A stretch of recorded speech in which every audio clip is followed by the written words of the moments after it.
wabarakatuh. Perkenalkan, nama saya Azahra Aulia Rahman dengan NIM 4820101230053. Saya dari kelas 3B. Baik, di sini saya ingin mempresentasikan hasil proposal kewirausahaan saya bertema Saporisnek. Baik, langsung saja masuk ke materi presentasi saya. Yang pertama adalah teks belakang, kedua visi misi, yang ketiga deskripsi produk, yang keempat proses pembuatan, yang kelima strategi pasar, yang keenam tabel analisa perbandingan keuangan, dan yang ketujuh risiko atau hambatan. Latar belakang, keripik pangsit merupakan salah satu jenis camilan dengan cita rasa gurih dan renyah. Tidak heran jika keripik pangsit ini disukai banyak kalangan. Nah, selain digunakan sebagai camilan, keripik pangsit biasanya juga digunakan sebagai pelengkap berbagai sajian makanan seperti mie ayam, bakso, soto, dan lain-lain. Karena peminat keripik pangsit yang banyak mulai dari kalangan remaja hingga dewasa, hal ini tentunya membuat para pelaku usaha memiliki peluang yang terbuka lebar.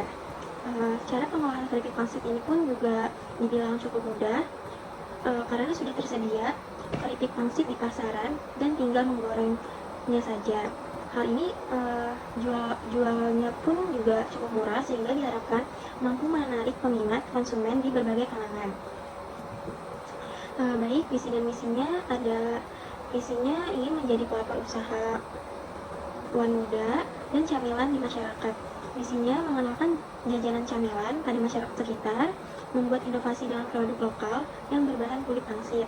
Yang terakhir, mengutamakan kualitas pelayanan dan kepuasan konsumen. Deskripsi produk, keripik pangsit saya dinamakan Saporisnek. Sapori adalah istilah dalam bahasa Inggris yang berarti gurih, lezat, atau sedap. Bahan bakunya adalah pangsit mentah yang dipotong-potong kecil dan digoreng hingga kecoklatan lalu diangkat. Setelah sudah tidak panas, saya berikan bumbu yang ada, yaitu pedas dan asin. Keripik pangsit ini sangat mudah dibuat, walaupun keripik pangsit ini mudah ditemukan di sekolah-sekolah maupun tempat lain. Untuk itu saya ingin mengembangkan kembali dengan membuat inovasi pada rasa yang berbeda-beda. Nah, walaupun nama usaha yang akan saya perkenalkan adalah Saporisnek, cemilan atau snack keripik pangsit ini dijualkan ke beberapa kenalan saya atau teman-teman saya di lingkungan rumah maupun lingkungan kerja. Jadi proses pembuatannya, yang pertama-tama siapkan bahan-bahan dan peralatan yang dibutuhkan. Yang kedua, lipat kulit pangsit menjadi 4 bagian. Yang ketiga, lalu gunting kulit pangsit tersebut hingga rata. Yang keempat, panaskan minyak di wajan.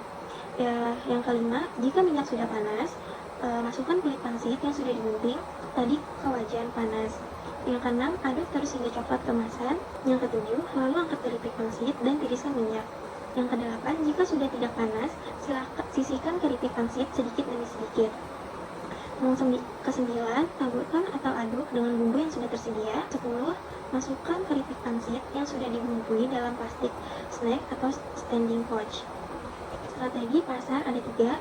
Yang pertama, segmentasi. Segmentasi pasar adalah dengan menjadikan pembeli sebagai target yang akan dicapai. Produk yang harus saya buat adalah produk yang dinikmati oleh berbagai kalangan dari masyarakat dengan tingkatan yang berbeda. Produk ini juga bisa dinikmati anak-anak hingga orang dewasa. Yang kedua, targeting. Target pasar yang saya tuju ialah kalangan mahasiswa, masyarakat setempat, serta kantin-kantin sekolah. Yang ketiga ada positioning. Agar produk saya mudah dikenali oleh masyarakat, saya berinovasi membuat logo untuk membedakan makanan ini dengan makanan yang lainnya. Adapun kemasan yang saya buat adalah menggunakan plastik kemasan snack yang berkualitas yang sangat baik. Selanjutnya ada pendapatan dan hasil evaluasi kegiatan saya. Laporan pendapatan dan pengeluaran periode 10 Desember 2020 sampai 24 Desember 2024. Jadi hasil produksi yang saya jual pada minggu pertama ada 25 pieces. Total pendapatannya 125.000, dan minggu kedua ada 25 pieces juga dengan pendapatan 125.000. Minggu ketiga juga saya mengolah 25 pieces dengan total pendapatan 125.000. Jadi total pendapatan keseluruhan 375.000 dengan total 75 pieces. Biaya bahan baku pada minggu pertama 39.000, biaya perlengkapannya 28.000, total biaya 67.000. Dan pada minggu kedua bahan bakunya 22.000, biaya perlengkapan 7.500, total biaya 29.500. Dan minggu terakhir biaya bahan baku 15.000, biaya perlengkapan 7.500, total biaya 22.500. Jadi total biaya keseluruhannya 119.000. Yang kedua ada perbandingan keuangan. Modal awal 67.000, realisasi laporan akhirnya 119.000 dengan selisih 52.000. Pendapatan awal 125.000 dengan laporan akhirnya 375.000 dengan selisih 250.000. Produk terjual awal rencana proposal ada 25 cup atau pieces, yang pada laporan akhir totalnya 75 pieces dengan selisih 50 pieces. Biaya produksi total pada awal rencana proposal 67.000, pada laporan akhir 119.000, jadi selisih 52.000. Laba atau rugi rencana awal proposal ada 58.000, terus laporan akhir 256.000, selisih 198.000. Yang ketiga ada perhitungan laba kotor, hasil produksi dikali harga jual dikurang modal. Jadi hasil produksinya ada 75 pieces dikali 5.000 dikurang 119.000. Jadi 75 pieces dikali 5.000 menghasilkan 375.000 dikurang modal 119.000 dengan total 256.000. Jadi persentase laba dibagi modal dikali 100. Labanya ada 256.000 dibagi 119.000 dikali 100%.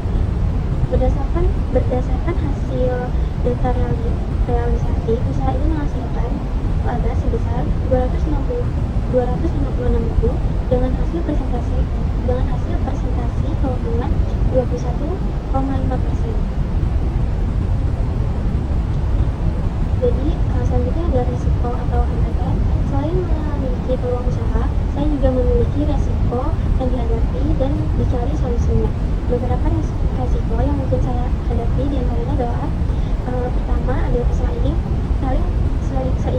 perkembangan zaman, semakin banyak makanan yang dikreasikan dan dimodifikasi dari aslinya, sehingga banyak konsumen yang juga melirik produk-produk seperti itu.